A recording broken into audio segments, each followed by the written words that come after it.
Baspa supremo Mayawati को राजनीति का माहिर खिलाड़ी यूं ही नहीं माना जाता है। जब कभी यह लगा कि बसपा हाशिए पर जा रही है तो मायावती ने अपनी राजनीतिक दूरदर्शिता के चलते न केवल बसपा को मजबूती दी बल्कि अपने विरोधी दलों को भी पसोपेश में डाल दिया। अब ऐसे समय जब यह लग रहा है कि बसपा राजनीतिक रूप से कमजोर हो रही है, मायावती ने एक ऐसा ही चक्रव्यूह रच दिया है जिसमें उनके विरोधी दल फंसते हुए दिखाई दे रहे हैं।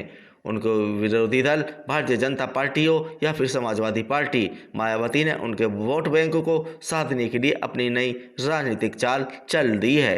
हाल ही में मेरठ आए बहुजन समाज पार्टी के नवनियुक्त प्रदेश अध्यक्ष विश्वनाथ पाल ने अपने संबोधन के दौरान प्रजापति, कश्यप, सैनी, जोगी, धीवर पाल सहित अति पिछड़ी जातियों को रिझाते हुए बसपा सुप्रीमो मायावती की नई रणनीति का अपने शब्दों में खुलासा किया।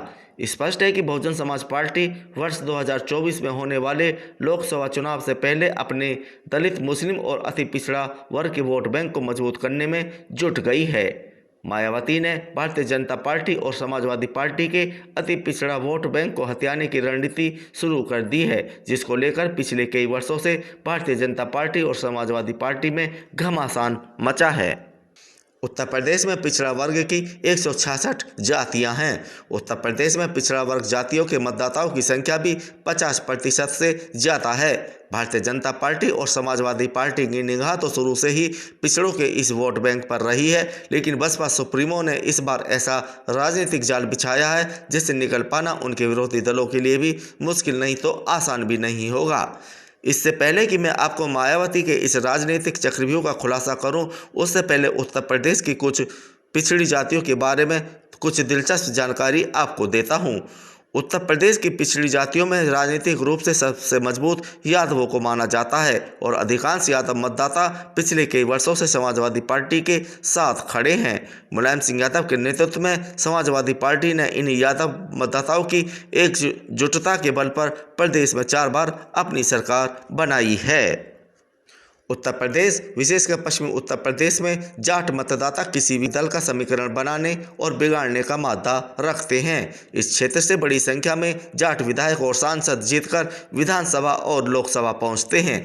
जब तक ये जाट मतदाता राष्ट्रीय लोकदल के साथ था, तब तक पश्चिमी उत्तर प्रदेश में रालोद का एक छत्र राज रहा, लेकिन जब जाट मतदाताओं का झुकाव भारतीय जनता पार्टी की ओर होना शुरू हुआ तो राष्ट्रीय लोकदल अपना राजनीतिक रसूख खोने लगा। इस बात का अंदाजा इसी बात से लग जाता है कि गत लोकसभा चुनाव में रालोद सुप्रीमो अजीत सिंह और जयंत चौधरी को हार का सामना करना पड़ा था। जब अधिकांश जाट मतदाता भारतीय जनता पार्टी के पाले में खड़ा हुआ है तो अंदाजा लगाया जा सकता है कि पश्चिमी उत्तर प्रदेश की राजनीति में जाट मतदाताओं का कितना बड़ा अहम रोल है। पूर्वी उत्तर प्रदेश की राजनीति में कुर्मी समाज के वर्चस्व को कोई नहीं नकार सकता। Bharatiya Janata party, Samajwadi party, Bahujan Samaj party और अपना दल में यह वोट बैंक बटा हुआ है, लेकिन भारतीय जनता पार्टी और अनुप्रिया पटेल के अपना दल का गठबंधन होने के कारण अधिकांश मतदाताओं का रुख भी इसी ओर है।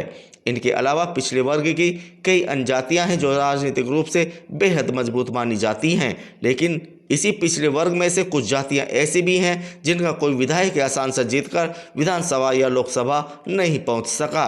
अगर पहुंचे भी हैं तो इनकी संख्या इतनी कम है कि हम इन्हें आसानी से गिन सकते हैं। इन जातियों को हम अति पिछड़ा वर्ग में शामिल करते हैं। सबसे पहले समाजवादी पार्टी ने इन्हें लुभाने का प्रयास किया और इसमें वह सफल भी रही। समाजवादी पार्टी के इस वोट बैंक को कमजोर करने के लिए भारतीय जनता पार्टी सामने आई और उसने अपनी राजनीतिक चाल चलते हुए इस वोट बैंक में कुछ सेंध भी लगाई। ऐसे में जब अति पिछड़े वर्ग को अपनी ओर करने के लिए भारतीय जनता पार्टी और समाजवादी पार्टी आपस में एक दूसरे से जूझ रही थी, बसपा सुप्रीमो मायावती ने राजनीतिक चक्रव्यूह बिछाकर भारतीय जनता पार्टी और समाजवादी पार्टी के खेमे में हलचल पैदा कर दी है। अब बसपा सुप्रीमो मायावती के इस राजनीतिक चक्रव्यूह की काट खोजने में भारतीय जनता पार्टी और समाजवादी पार्टी लग गई है।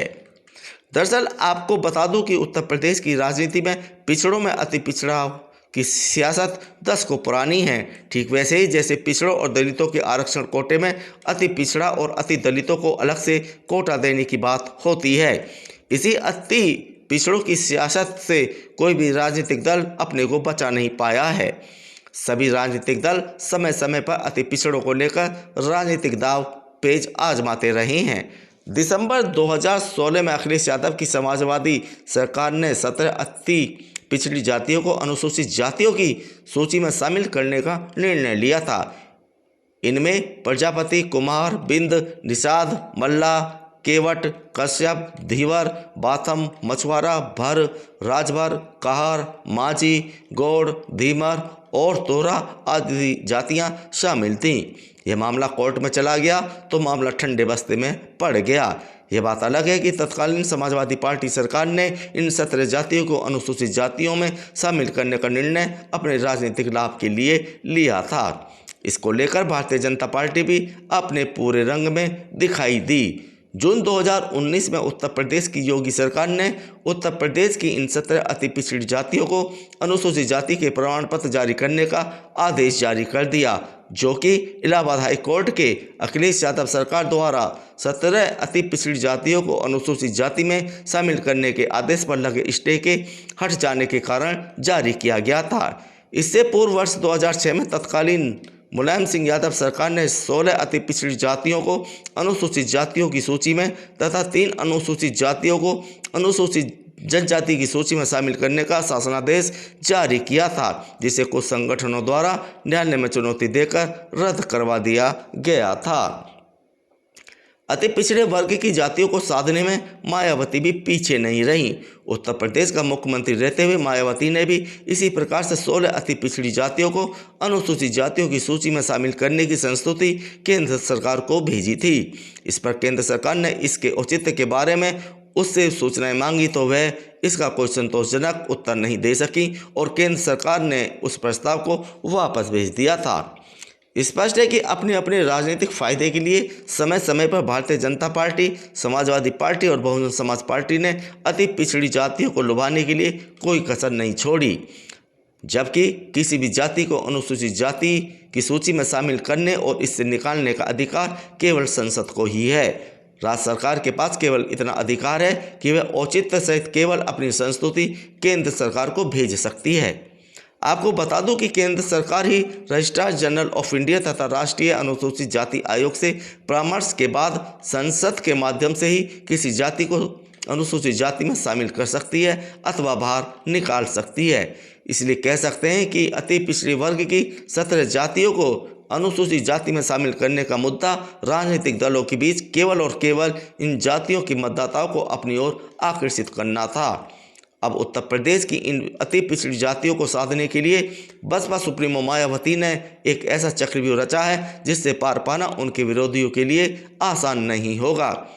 बसपा सुप्रीमो ने अब दलित, ब्राह्मण और मुस्लिम के सोशल इंजीनियरिंग फार्मूले को त्याग कर दलित, मुस्लिम और अति पिछड़ा वर्ग फार्मूले को अपना लिया है। बसपा का यही दाव भारतीय जनता पार्टी और समाजवादी पार्टी को बेचैन कर रहा है। बसपा सुप्रीमो मायावती ने जो राजनीतिक चक्रव्यूह रचा है, अब हम उसका विश्लेषण करते हैं। 1. अपने पुराने सोशल इंजीनियरिंग फार्मूले में से ब्राह्मणों को हटाकर बसपा सुप्रीमो ने अपने दलित मतदाताओं को यह भरोसा दिलाने का प्रयास किया है कि पार्टी अपनी मूल विचारधारा पर कायम है। इससे बसपा को अपने दलित वोट बैंक को मजबूत करने में आसानी होगी। 2.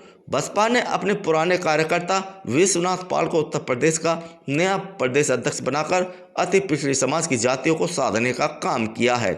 राजनीतिक पंडितों की माने तो बसपा का अति पिछड़े वर्ग को अपने साथ जोड़ने का सीधा मतलब है कि सपा और भाजपा के वोट बैंक में सेंध लगाना।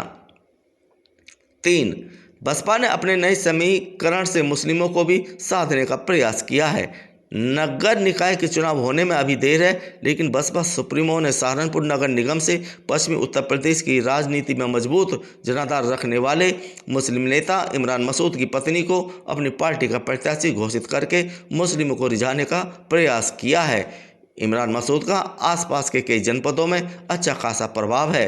यहाँ बसपा इमरान के रुतबे का लाभ भी उठा सकती है। बसपा ने इमरान मसूद को मेरठ, सहारनपुर, मुरादाबाद मंडलों का प्रभारी बनाया है, तो वहीं पूर्व सांसद व मेरठ निवासी मुनकाद अली को लखनऊ, बरेली और अलीगढ़ समेत 6 मंडलों का प्रभारी बनाकर जहां मुस्लिम मतदाताओं को साधने का प्रयास किया जा रहा है। राजनीतिक पंडितों की माने तो बहुजन समाज पार्टी प्रमुख मुस्लिम नेताओं पर हो रही योगी सरकार की कार्रवाई को मुद्दा बनाकर जनता के बीच जा सकती है।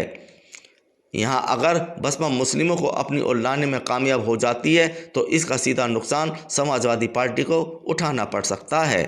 बसपा सुप्रीमो ने अपने सोशल इंजीनियरिंग के फार्मूले को बाय बाय कहते हुए अब दलित, मुस्लिम और अति पिछड़े वर्ग के फार्मूले को अंजाम देना शुरू कर दिया है, तो उनके विरोधी दलों में बेचैनी होना लाजमी है। लेकिन बसपा सुप्रीमो अपने रचे गए इस नए राजनीतिक चक्रव्यूह का लाभ लेते हुए पार्टी को कितनी सफलता दिला पाएंगी, इसका पता तो वर्ष 2023 में होने वाले नगर निकाय चुनाव और वर्ष 2024 में होने वाले लोकसभा चुनाव के परिणाम ही बता सकते हैं।